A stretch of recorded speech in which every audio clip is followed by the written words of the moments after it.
All right. The next section we're going to talk about here today is the vice president. Okay, so we're just kind of getting started, or maybe in the middle of our discussion about the executive branch.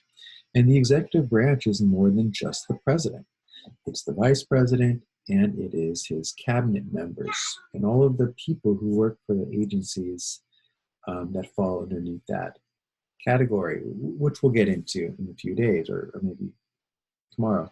Um, but the vice president, um, interesting, at the very beginning of our country, the vice president was actually the person who got the second most votes for president.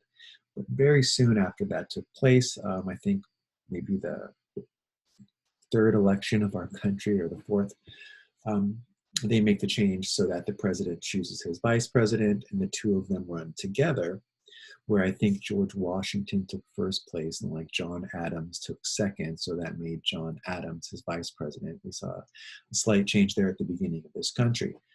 We know that if the president dies or becomes incapacitated, too ill to actually do his duties, the vice president takes over.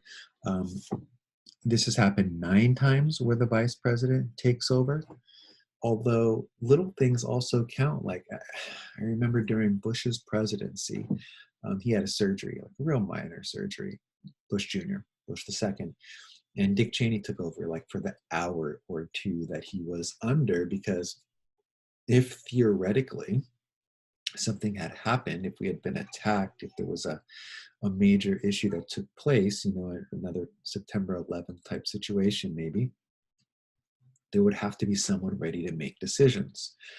So if the president ever does have some kind of surgery or anything along these lines, the vice president will take over. I know recently.